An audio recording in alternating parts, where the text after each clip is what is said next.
बाद में हमें वर्ल्ड वॉर टू के बारे में बताया जाता है कि उस वक्त कैसे न्यूक्लियर वेपन का पहली बार इस्तेमाल हुआ था। और ये देखने के बाद हर देश के अंदर कंपटीशन होने लगा था कि कौन अपने यहाँ पर न्यूक्लियर वेपन बना पाएगा।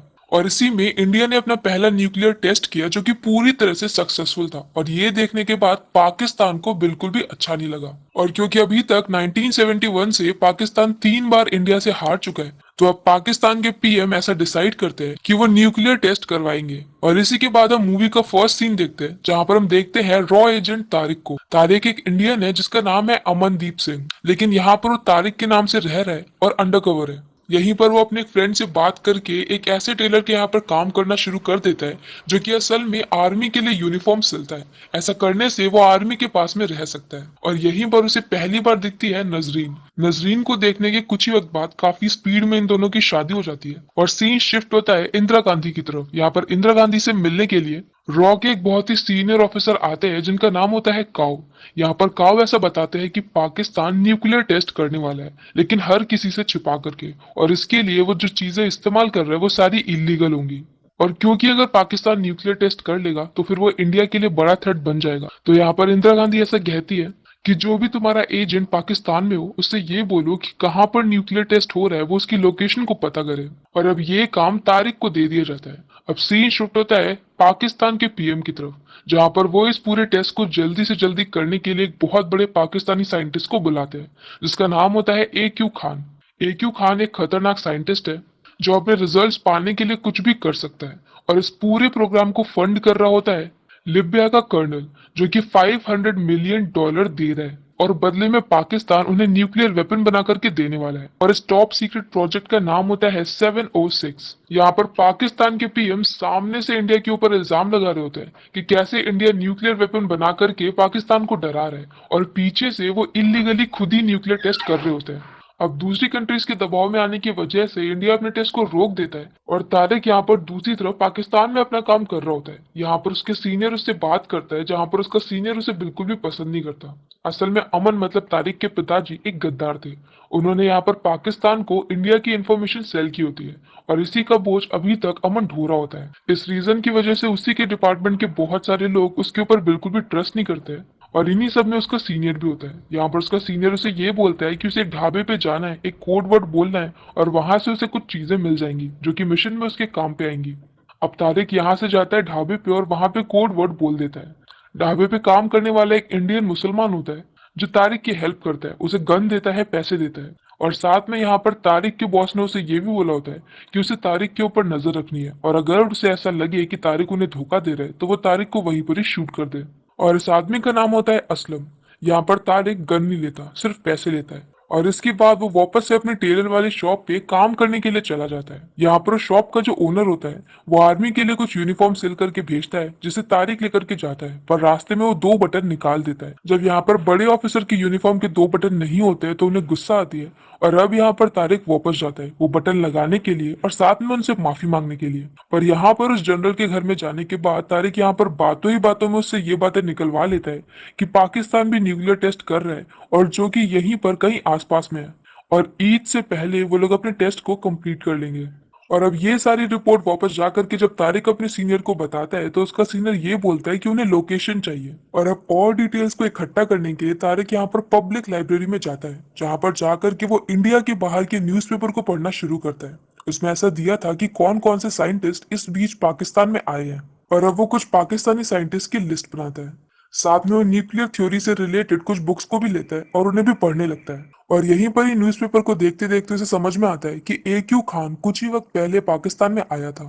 तारिक समझ जाता है कि AQ खान यहाँ पर न्यूक्लियर टेस्ट के लिए आया होगा। और इसी सब के बीच में दूसरी तरफ तारिक की वाइफ भी प्रेग्नेंट हो जाती है। अब उसकी वाइफ जब एक दिन ऐसे ही वॉशरूम जा रही होती है और वो इंडियन पॉट और वेस्टर्न पॉट से रिलेटेड कुछ बोलती है और उसी को सुन करके तारिक को समझ में आता है कि AQ खान की वाइफ एक फॉरेनर है, तो हो सकता है कि वो वेस्टर्न पॉट यूज करती हो। लेकिन 90s के टाइम पे ऐसे पॉट इंडिया या फिर पाकिस्तान में जगह जगह पे होते नहीं है। तो तारिक अब यहाँ पर एक शॉप पे जाता है जो कि ऐसे ही सामान को सेल करता है, लेकिन उनके पास भी ऐसा कुछ होता नहीं है।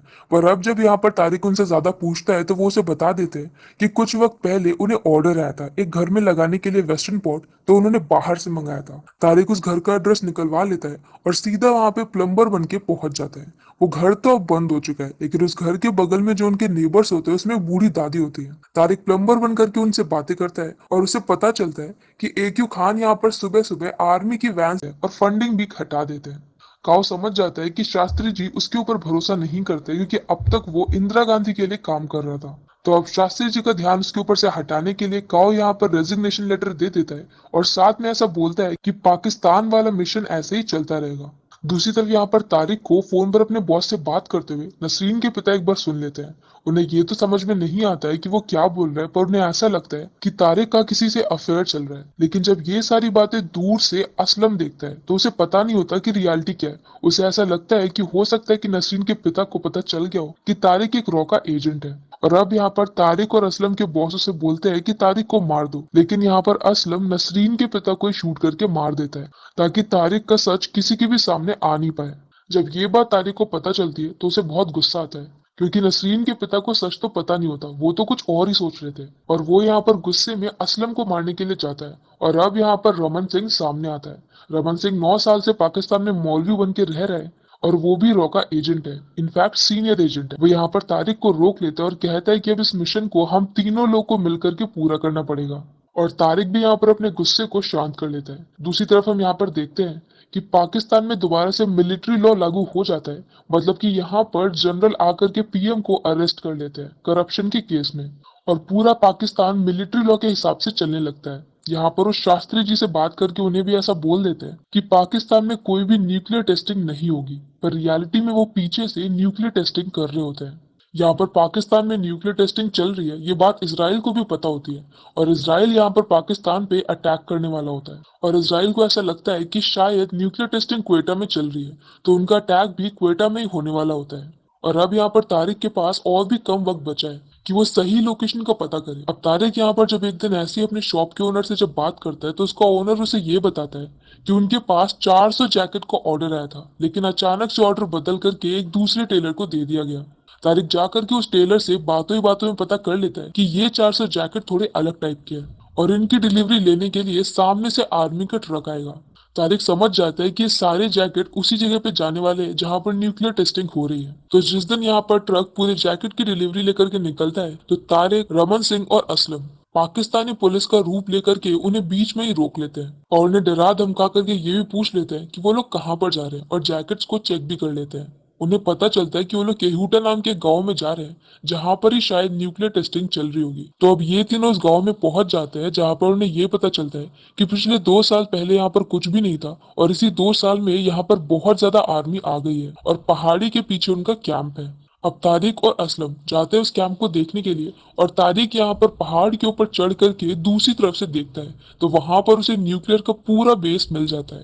लेकिन इससे पहले कि वो फोटोज को क्लिक करे, एक आर्मी का आदमी उन्हें देख लेता है और उसके ऊपर शूट करने लगता है। पर वो यहाँ पर बहाना बना करके बच जाता है कि वो यहाँ पर अपने बकरे को ढूंढने के लिए आया है। और अब ये सारी बातें वो अपने सीनियर को बताता है, तो अब उसका सीनियर और भी ज्यादा गुस्से में होता है, क्योंकि इसराइल 2 दिन बाद अटैक करने वाला है। उनके पास सिर्फ 2 दिन का ही वक्त है। इस 2 दिन में अगर उन्हें कोई सॉलिड एविडेंस नहीं मिला तो फिर इसराइल वहीं पर ही अटैक करेगा जहां पर उसे शक है। जबकि तारिक के अकॉर्डिंग क्योटा में कुछ भी नहीं है, न्यूक्लियर टेस्टिंग क्योटा में चल रही है।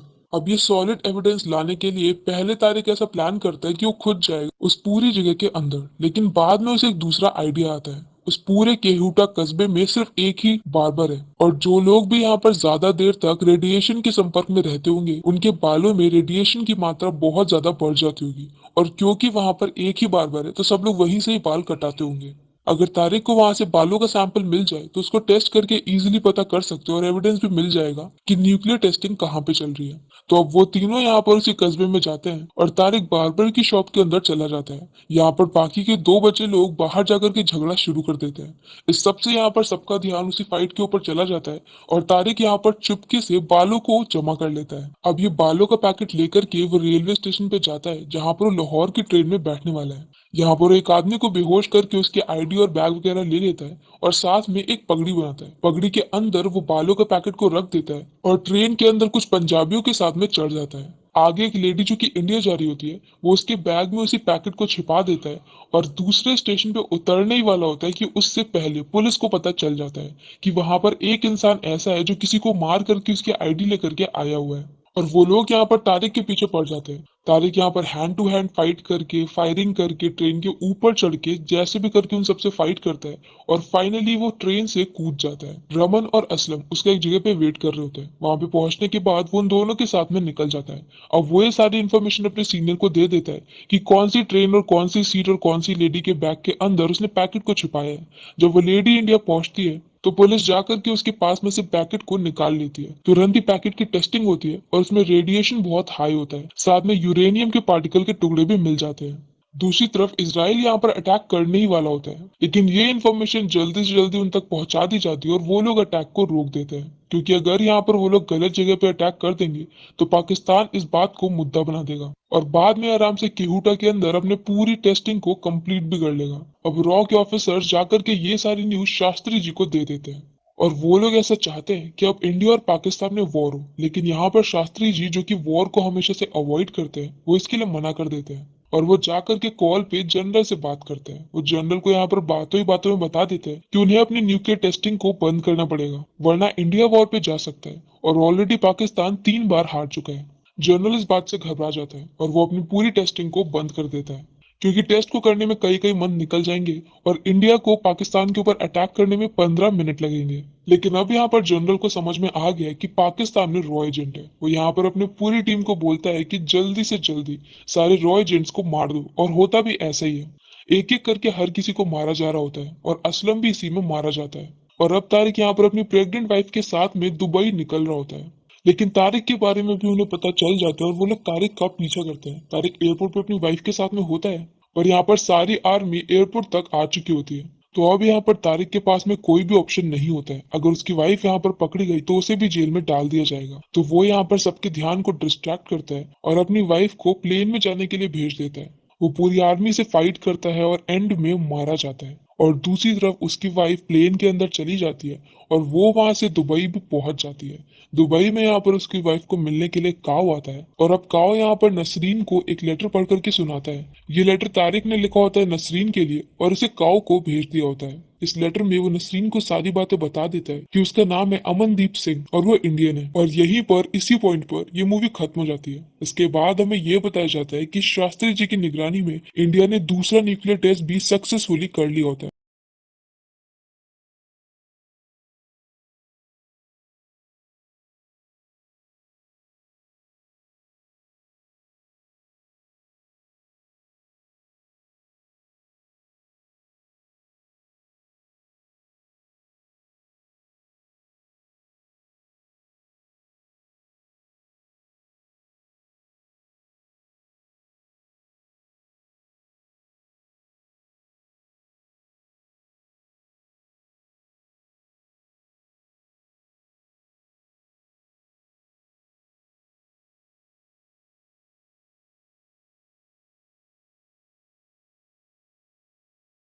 और इस मूवी का नाम है मिशन मजनू, जो कि 2023 में रिलीज हुई है। अगर आपको मेरा एक्सप्लेन पसंद आया हो तो प्लीज हमारी वीडियो को लाइक करें, शेयर करें और हमारे चैनल को सब्सक्राइब करें। तो मिलते हैं नेक्स्ट वीडियो में। Bye bye.